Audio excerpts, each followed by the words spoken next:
Bismillahirrahmanirrahim. Assalamualaikum warahmatullahi wabarakatuh.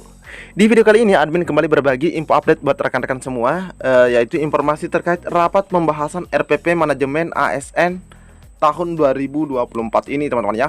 Dan di sini ada informasi di hari ini terkait adanya 6 kategori honorer yang dijamin untuk lolos ya, atau berpotensi untuk lolos masuk menjadi ASN tanpa dites, teman-teman ya, tanpa dites.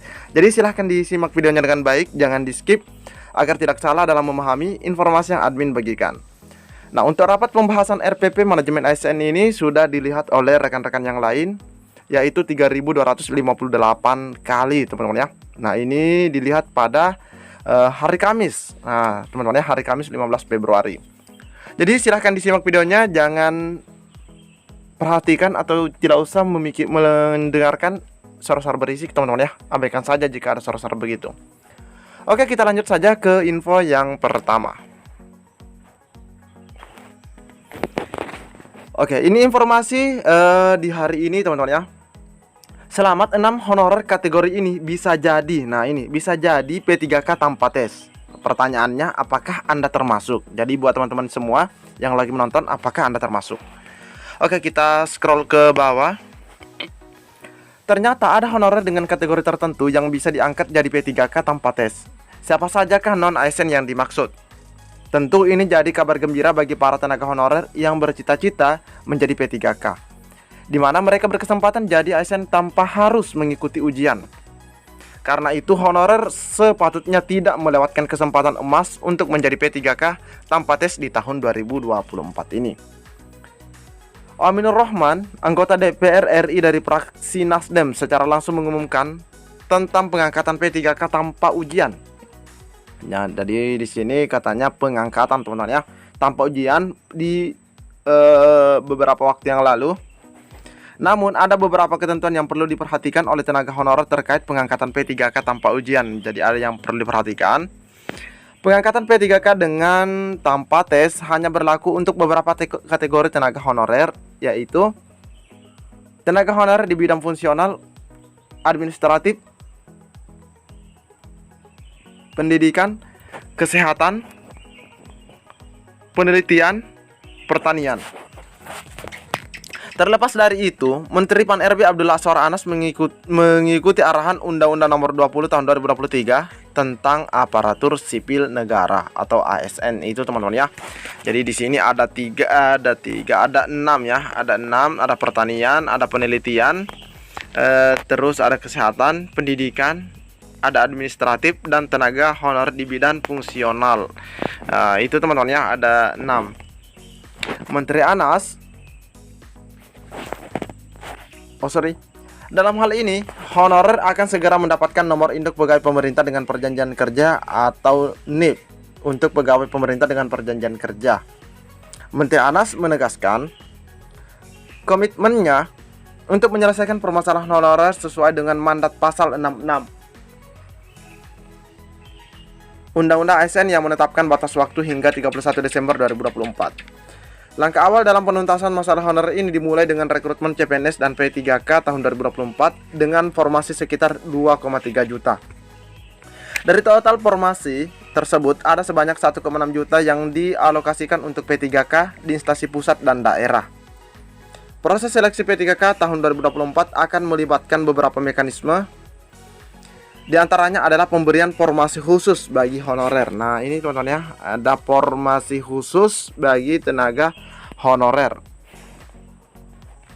Honorer yang telah memenuhi, nah ini, yang memenuhi syarat akan diangkat P3K penuh waktu.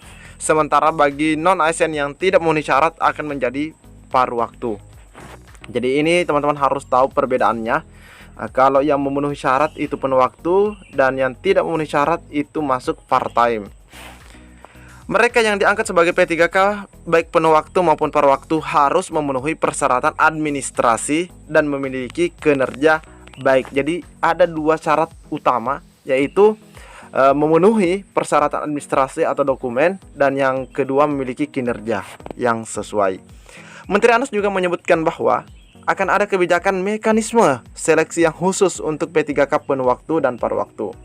hal itu diatur dalam melalui peraturan Menteri Pan-RB, teman-teman ya. Nah, karena kita tahu setiap pelaksanaan seleksi CASN pasti ada Permenpan yang diturunkan oleh Menteri Pan-RB, teman-teman ya. Jadi kita tunggu untuk Permenpannya. Nah, selanjutnya kita ke informasi terkait rapat manajemen teman-teman ya, Undang-Undang ASN. Oke, kita bisa scroll ke bawah, teman-teman ya. Nah, ini adalah foto dokumentasinya. Nah, di sini kita lihat ada Pak Abah, dan ini dari PLT BKN juga Pak Haryomo. Ini dilihat di sini ada 7 jenis cuti di RPP manajemen ASN. Nah, ini teman-teman yang lolos sudah lolos menjadi ASN pastinya senang sekali. Ada 7 cuti yang diatur, teman-teman ya. Oke, kita scroll. Nah, di sini di setiap dokumen atau gambar di sini tidak ada keterangan, teman-teman ya. Kementerian Pendayagunaan Aparatur Negara dan Reformasi Birokrasi melalui unit kerja Deputi Bidang SDM Aparatur menyelenggarakan rapat pembahasan rancangan peraturan pemerintah atau RPP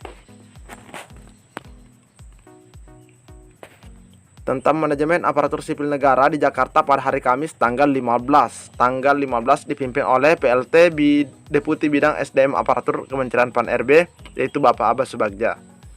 Rapat ini dilakukan bersama Badan Kepegawaian Negara atau BKN, Lembaga Administrasi Negara atau LAN, dan Arsip Nasional RI atau ANRI, dan membahas terkait. Nah, yang dibahas terkait substansi kebijakan cuti pegawai ASN. Terus ada batas usia pensiun. Nah, ini ya, batas usia pensiun,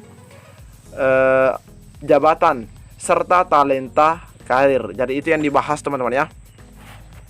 Hadir dalam rapat ini PLT Kepala BKN Bapak Haryomo Dwi Putranto, staf ahli Menteri Pan-RB, Badan Kepegawaian Bidang Budaya Kerja Abdul Hakim, Deputi Bidang Mutasi Kepegawaian BKN Aris Windianto, Deputi Bidang Pengawasan dan Pengendalian Kepegawaian BKN Otok Kuswandaru. Terus Deputi Bidang Informasi dan Pengembangan Sistem Kearsipan atau IPSK Andi Kasman. PLT Asisten Deputi Peningkatan Kinerja dan Sistem Penghargaan SDM Aparatur Kementerian Pan-RB Dia Faras.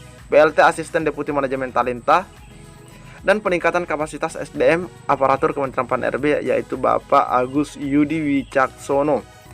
Ada Sekretaris Deputi Reformasi Birokrasi, Akuntabilitas Aparatur dan Pengawasan Kementerian Pan-RB, yaitu Hidayah Asmi Nasution, serta perwakilan dari BKN, LAN, dan ANRI. Jadi itu yang dibahas, teman-teman ya. Di sini poin pentingnya disampaikan, yaitu adanya substansi kebijakan cuti pegawai ASN, batas usia pensiun jabatan, serta talenta karir, teman-teman ya. Nah, itu garis besar yang dibahas dalam RPP kali ini. Jadi silahkan teman-teman pantau terus channel ini. Admin akan terus update informasi buat rekan-rekan semua. Lebih dan kurangnya admin mohon maaf. Assalamualaikum warahmatullahi wabarakatuh.